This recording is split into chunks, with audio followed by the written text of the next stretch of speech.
Bismillahirrahmanirrahim. Assalamualaikum warahmatullahi wabarakatuh. Alhamdulillahi wa kafa. Wassalatu wassalamu ala nabil mustafa. Anak Ustaz kelas 11 jurusan keagamaan perguruan Islam Risalah yang dimuliakan Allah dimanapun berada. Kita bersyukur pada Allah, salat dan salam untuk Rasulullah sallallahu alaihi wasallam. Dari jauh Ustaz mendoakan semoga antuna selalu sehat, semangat beribadah, semangat belajar, semangat membantu orang tua. Ustaz juga berdoa mudah-mudahan orang tua antum, adik-adik antum atau abang-abang antum, kakak-kakak antum semuanya juga dalam keadaan sehat. Insya Allah kita lanjutkan pelajaran ilmu tafsir kita tentang Al-Makki wal Madani.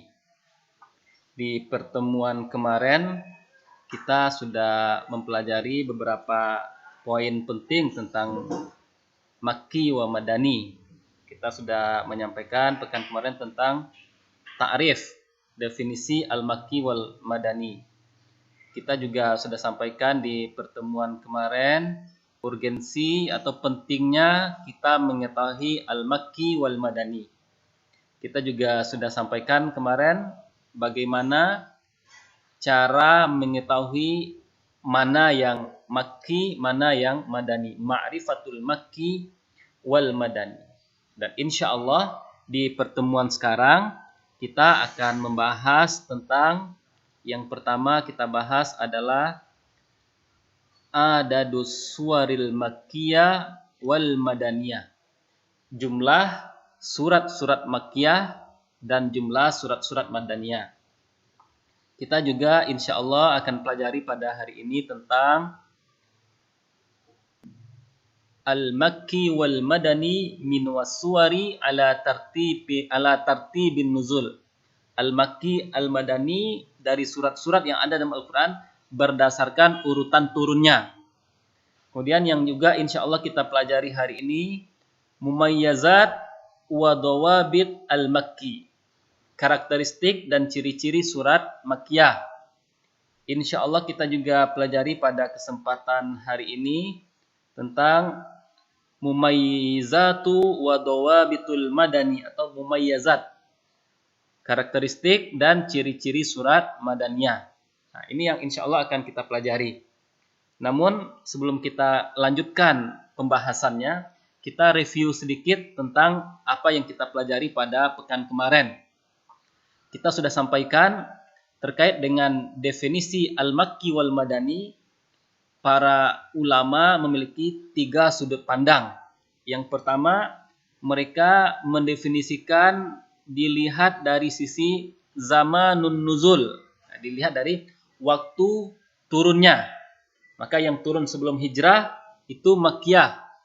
Dan yang turunnya setelah hijrah, kata mereka itu adalah madani. Nah, jadi kalau yang sebelum hijrah itu makki. Ini yang pertama, dilihat dari waktu turunnya. Yang kedua, definisi itu dari sudut pandang i'tibarul mukhatab. Dilihat dari siapa yang diajak bicara atau pembicaraan ayat tersebut ditujukan kepada siapa. Ini yang kedua. Maka ayat-ayat yang khitab atau pembicaraannya untuk penduduk Mekah itu disebut makki. Adapun ayat-ayat yang khitab dan pembicaraannya diarahkan kepada penduduk Madinah itu disebut dengan al-madani. Jadi ini yang kedua, dilihat dari sudut pandang pembicaraan diarahkan ke siapa. Yang ketiga, sudut pandang i'tibar makanun nuzul, berdasarkan tempat turunnya. Maka segala sesuatu yang turun kepada Nabi sallallahu alaihi wasallam di Mekah itu dinamakan makki. Semua yang diturunkan kepada Nabi SAW di Madinah itu dinamakan madani. Nah, seperti ini yang kita sampaikan terkait dengan definisi. Kita juga sudah sampaikan tentang urgensi atau pentingnya mengetahui ilmu al-makki wal madani. Yang pertama, dengan al-makki wal madani kita bisa mengetahui nasikh dan mansukh. Yang kedua, dengan Makki wal Madani membantu kita untuk mengetahui tarikh tasyri', sejarah pensyariatan. Kemudian yang ketiga, dengan Al-Makki wal Madani membantu kita untuk bisa memahami Al-Quran dengan baik, demikian juga dengan menafsirkannya. Menafsirkan Al-Quran dan memahami dengan baik. Kemudian yang keempat, dengan Al-Makki wal Madani kita bisa merasakan uslub Al-Quran, tazawwuq asalibil Qur'anil Karim. Bagaimana gaya bahasa Al-Quran, untuk orang kafir seperti apa, untuk orang beriman seperti apa. Kemudian dengan ilmu Al-Makki wal Madani kita juga bisa semakin memahami as-sirah an-nabawiyah, al-wukuf ala as-sirati an-nabawiyah. Ini 5 di antara manfaat atau urgensi mempelajari Al-Makki wal Madani. Terakhir di pertemuan kemarin kita mempelajari bagaimana cara mengetahui sebuah surat atau suatu ayat masuk Makki al-Madani. Sudah kita sampaikan ada 2 metode. Yang pertama sama'i, yang kedua qiyasi ijtihadi. Sama'i berarti berdasarkan riwayat dari para sahabat. Sedangkan ijtihadi, ya ini tadi sama'i berdasarkan riwayat dari sahabat dan juga dari tabi'in. Kalau qiyasi ijtihadi, kita menentukan sesuatu Makki dan Madani berdasarkan karakteristik masing-masing yang dimiliki oleh surat Makkiyah dan Madaniyah. Mudah-mudahan anak Ustadz ingat apa yang kita pelajari pada pekan kemarin. Sekarang kita masuk ke pembahasan pekan sekarang. Yang pertama, kita akan mempelajari adadus suwar al-Makkiyah wal Madaniyah. Adat itunya jumlah. Kalau antum-antuna belajar bahasa Arab, nahu, ada adat wal ma'dud, bilangan dan yang dibilang. Contoh adat bilangan itu adalah 10. Contoh yang dibilang adalah, contoh ma'dudnya adalah siswa. 10 siswa. 10 adat, siswa adalah ma'dud. Nah, ini jumlah surat-surat Makkiyah dan Madaniyah. Berapa semua? Barangkali di antara antum-antuna sebelumnya sudah pernah membaca, sudah pernah belajar, atau mungkin belum sama sekali. Coba kita lihat sekarang. Yang pertama, jumlah surat-surat Makkiyah. Lihat, jumlah surat-surat Makkiyah itu ada sebanyak isnan wa samanun. 82 surat Makkiyah. Nah, ini bisa antum-antuna baca sendiri mulai dari Al-An'am, Al-A'raf, surat Yunus, Hud, dan seterusnya. Yang penting antum-antuna ingat, jumlah surat Makkiyah ada sebanyak 82.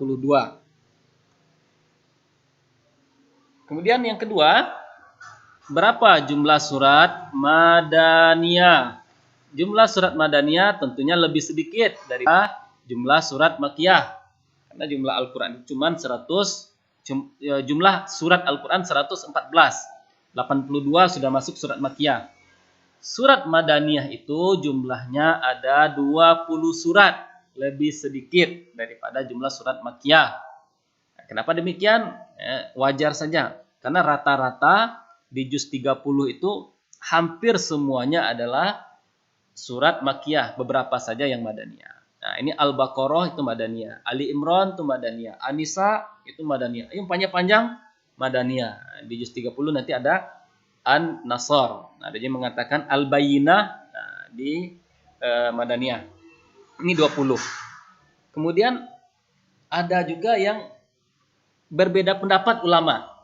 Apakah itu Makkiyah atau Madaniyah? Maka ini dinamakan dengan as-suwarul mukhtalafu fiha. Surat-surat yang terjadi perbedaan pendapat apakah dia Makki atau Madaniyah. Jumlahnya ada 12.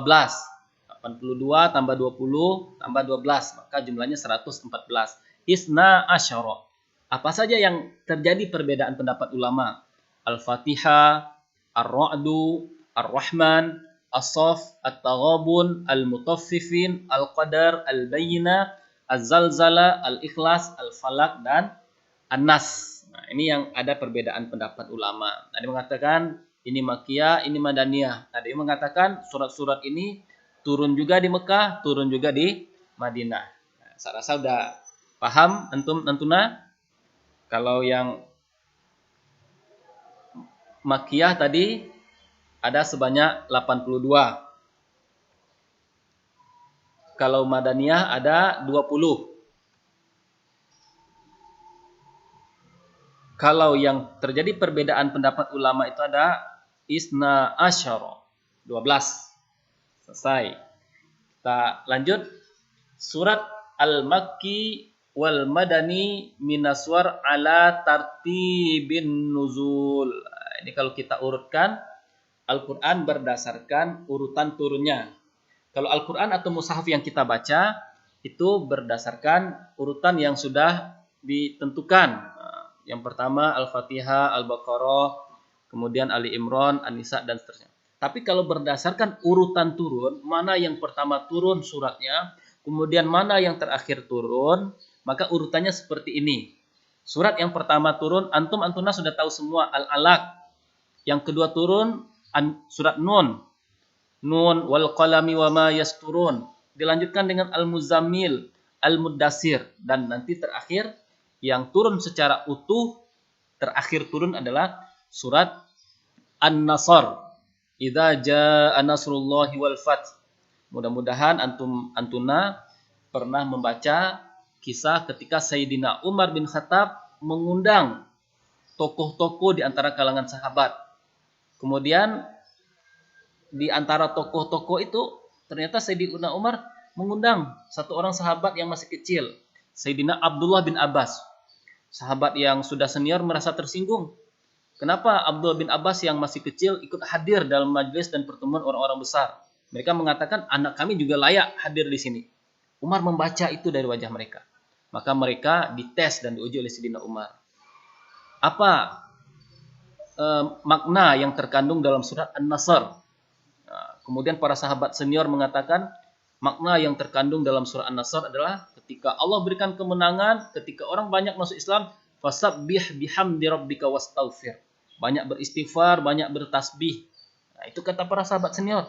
Dan ditanya Abdullah bin Abbas oleh Sayyidina Umar, menurut engkau apa makna ayat ini wahai Abdullah bin Abbas?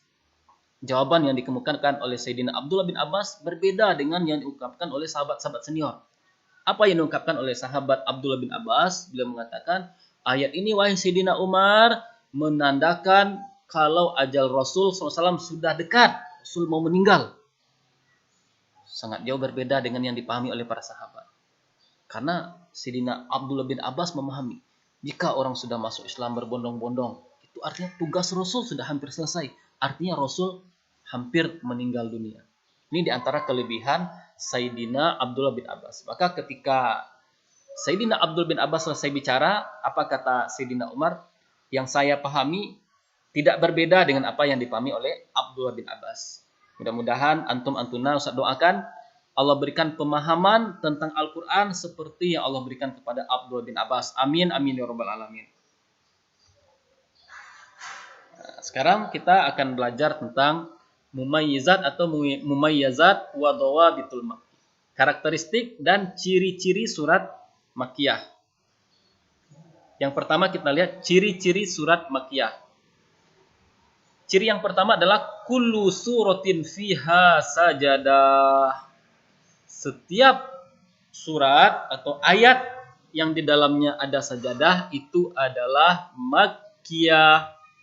Yang kedua, kullu suratin fiha lafzu kalla bal tukadzibuna biddin.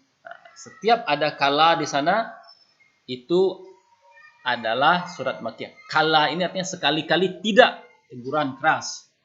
Kemudian surat-surat yang di dalamnya ada ya ayyuhan nas, wahai manusia. Karena di Mekah ada orang beriman, ada orang tidak beriman.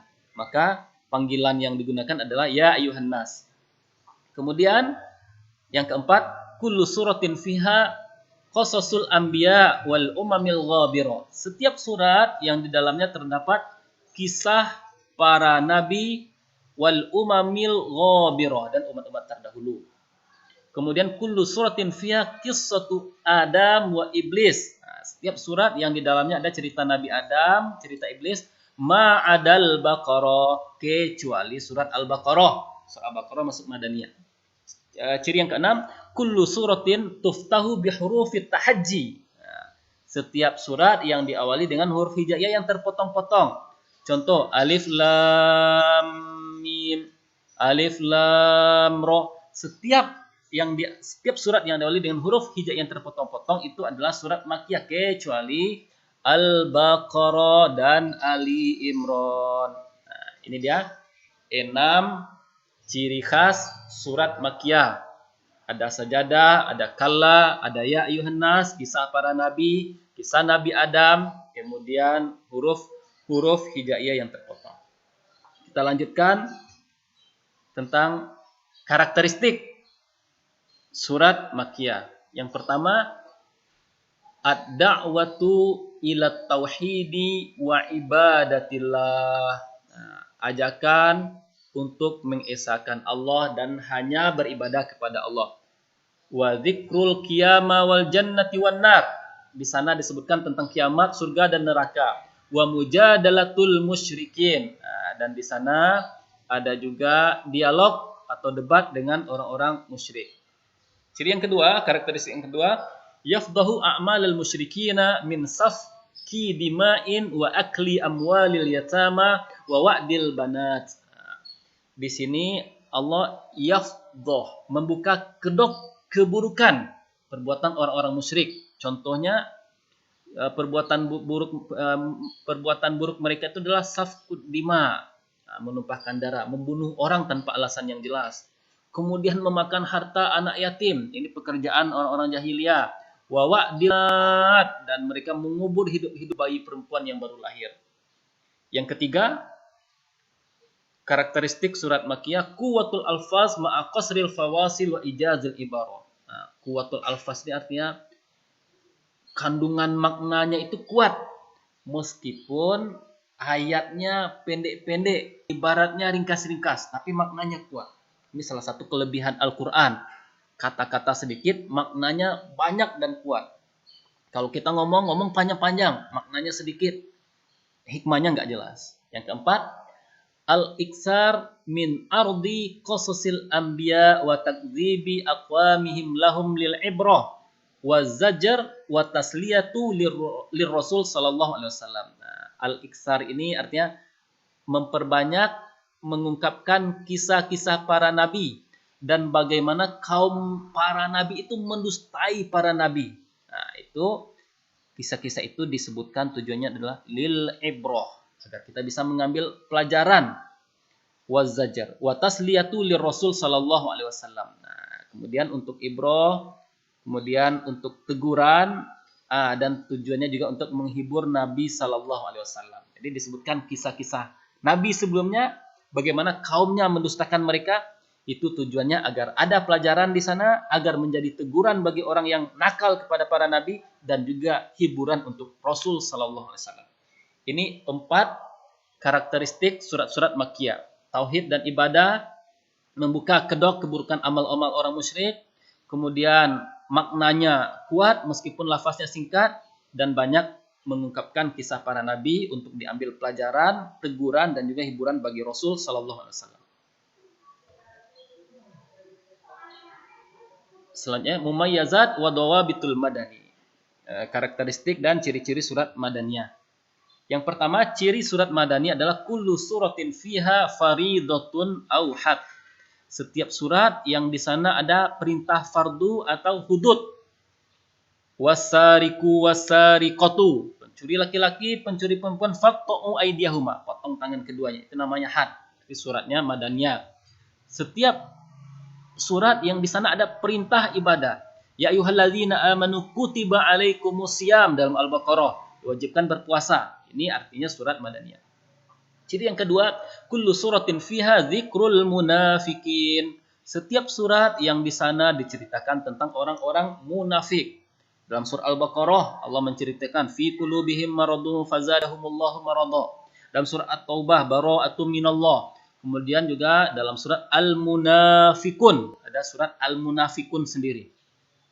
Yang ketiga, ciri tanda-tanda surat Madaniyah adalah kullu suratin fiha mujadalatu ahlil kitab. Ada dialog atau ada debat dengan ahlul kitab. Kalau Makkiyah tadi dialog atau debat dengan orang-orang musyrik. Kenapa di sini ahli kitab? Karena suratnya Madaniyah yang ada di Madinah adalah ahlul kitab dari kalangan bangsa Yahudi. Yang keempat, kullu suratin tabda biya ayyuhalladzina amanu. Setiap surat yang diawali dengan kata-kata atau kalimat ya ayyuhalladzina amanu. Nah, Ustaz, ini 4 ciri-ciri surat Madaniyah. Ada perintah, fardu, ada hudud, ada cerita atau penyebutan orang munafik, ada dialog dan debat ahli kitab, kemudian ada seruan untuk orang-orang beriman. Terakhir, insya Allah yang kita pelajari pada hari ini adalah karakteristik surat-surat Madaniyah. Yang pertama adalah bayanul ibadat wal muamalat. Ada penjelasan tentang ibadah dan muamalah. Wal hudud wal jihad, tentang hudud jihad. Wasilm wal harb. Asim ini adalah dalam keadaan perdamaian. Wal harb dalam kondisi perang. Wa nizamil usra, dan tentang aturan rumah tangga. Wa qawaidul hukmi, kaidah-kaidah dalam hukum. Wa wasailut tasyri', dan sarana pensyariatan. Ini surat Madaniyah. Kemudian yang kedua, mukhatabatu ahlil kitabi wa da'watuhum ilal Islam. Nah, seruan dan ajakan kepada ahli kitab agar mereka mau masuk Islam. Yang ketiga, ciri khas atau karakteristik adalah al-kashfu an sulukil munafikin wa bayanu khatarihim 'alad din. Menyingkap perilaku tidak terpuji orang-orang munafik, kemudian menjelaskan tentang bahaya terhadap agama. Kalau Makkiyah tadi berarti menyingkap perilaku orang-orang musyrik. Kalau di sini orang-orang munafik. Yang keempat atau yang terakhir yang menjadi karakteristik dari surat Madaniyah adalah taulul maqati' wal ayat. Surat akhir-akhir atau ayatnya itu panjang-panjang. Nah, berbeda dengan Makkiyah tadi pendek-pendek. Yuqarrir qawaidat tasyri', dan di sana menetapkan tentang kaidah pensyariatan. Wa ahdafahu, dan tujuan syariat. Wa marami, dan apa yang ingin dicapai dari syariat. Nah, Ustaz, ini 4 karakteristik surat Madaniyah. Menjelaskan tentang ibadah, muamalat, dan seterusnya. Kemudian seruan dan ajakan kepada ahli kitab untuk masuk Islam. Kemudian menyingkap sisi buruk orang-orang munafik. Dan yang keempat, terakhir adalah ayatnya panjang-panjang, dan di sana penegasan tentang kaidah syariat.